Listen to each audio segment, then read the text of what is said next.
Shalom, selamat sore kepada Bapak dosen dan kepada teman-teman semua.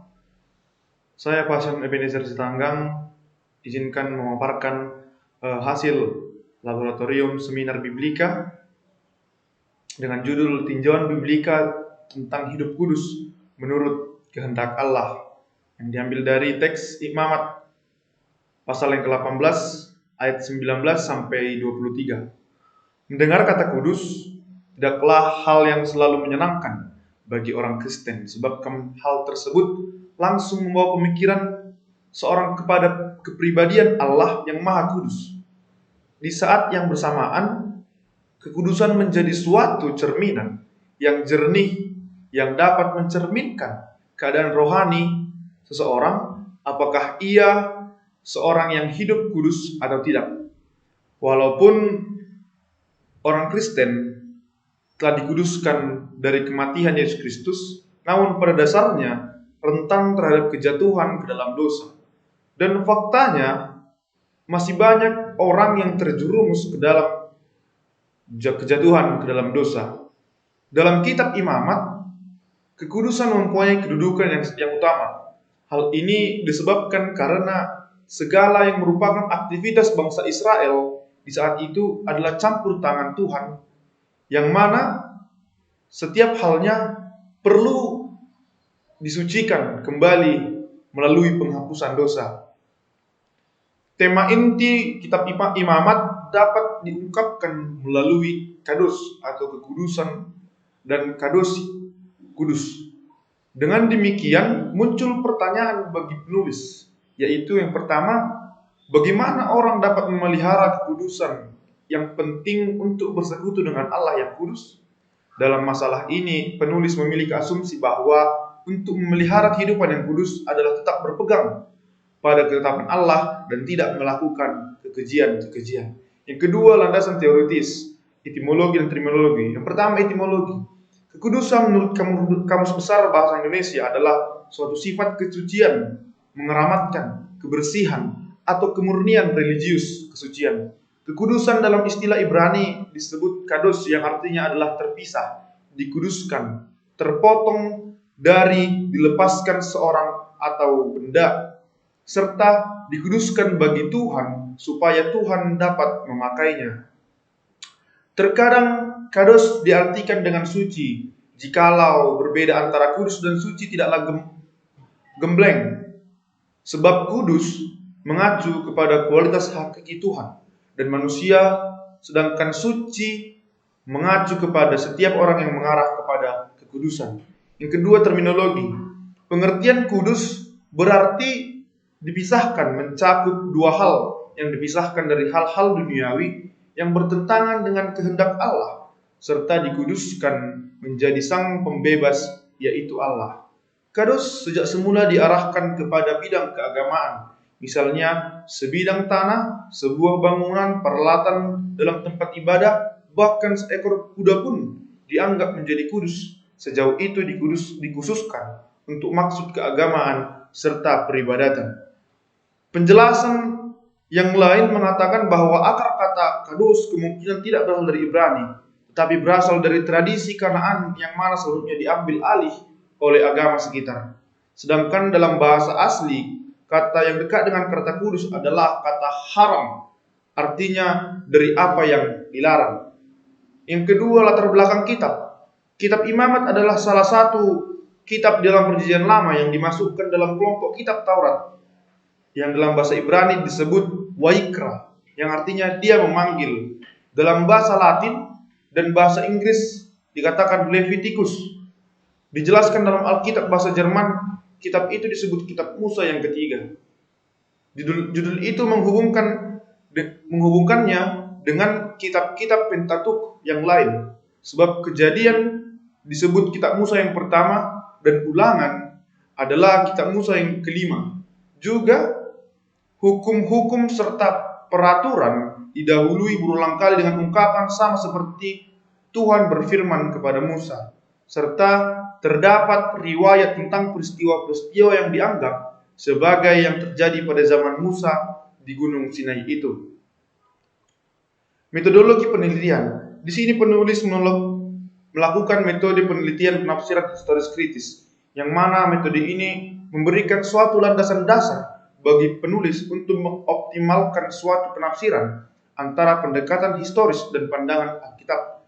Metode ini juga dikenal sebagai metode kritikal historikal atau kritisme tinggi, sebagai suatu cabang kritisisme pustaka yang meneliti asal-usul suatu teks kuno untuk memahami dunia di balik teks itu.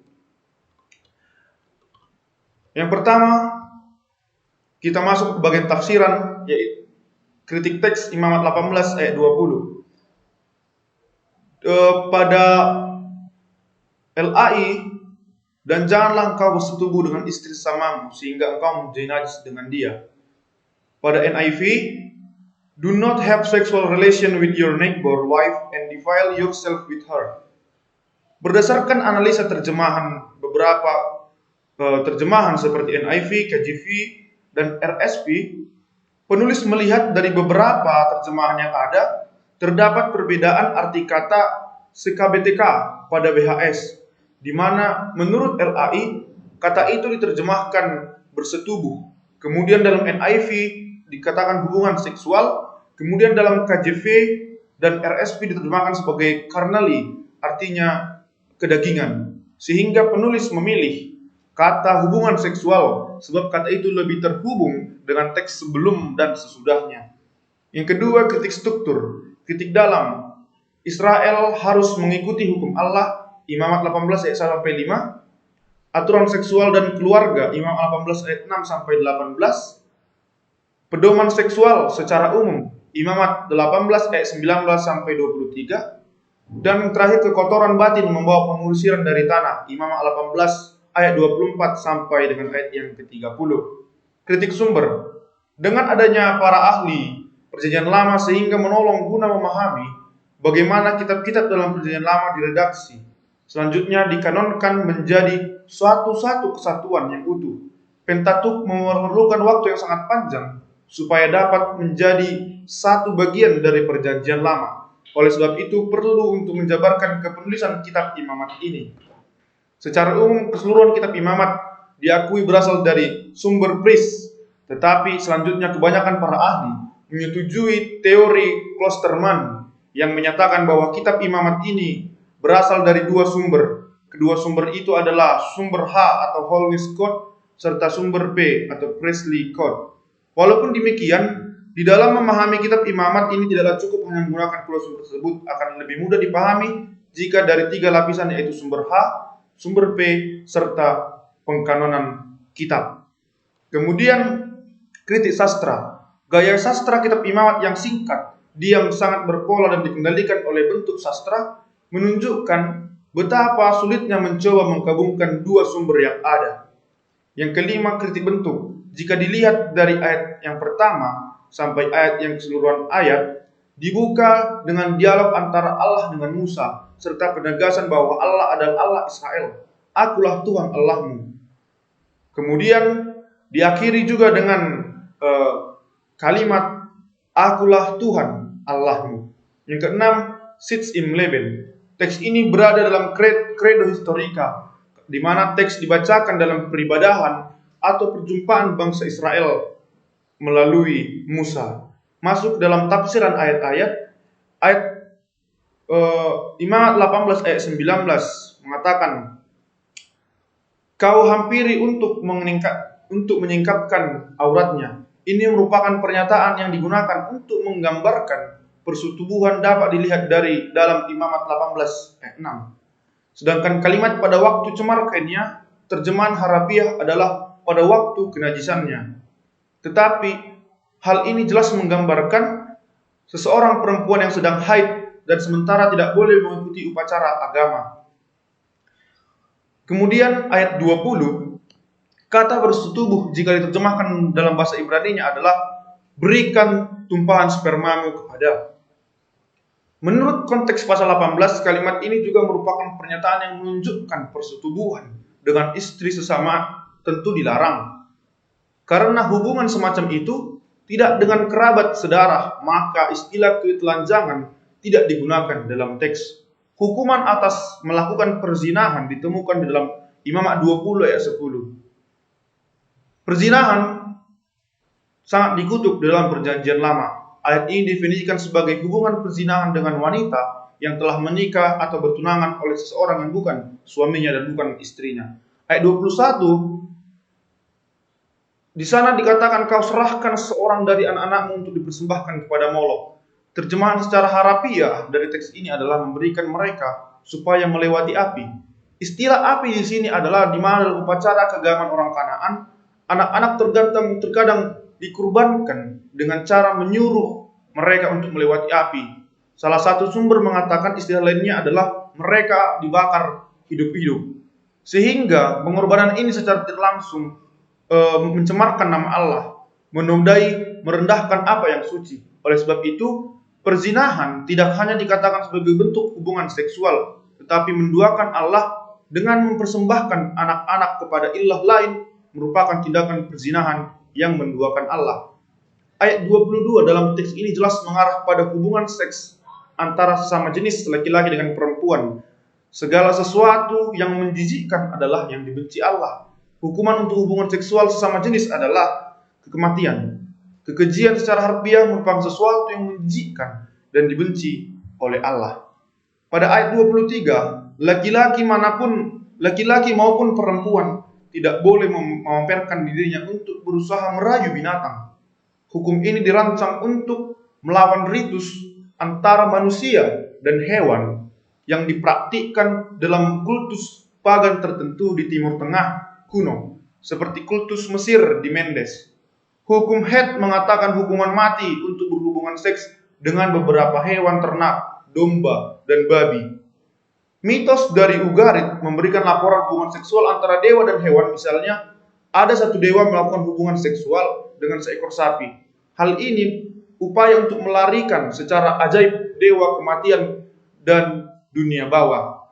Skopus Imamat 18 ayat 19 sampai 23 membahas pelanggaran seksual di luar keluarga. Terdapat 5 pelanggaran terlarang yang dibahas dalam teks ini, meliputi hubungan badan saat haid, perzinahan, mempersembahkan kepada Molok, homoseks, serta berhubungan seks dengan binatang.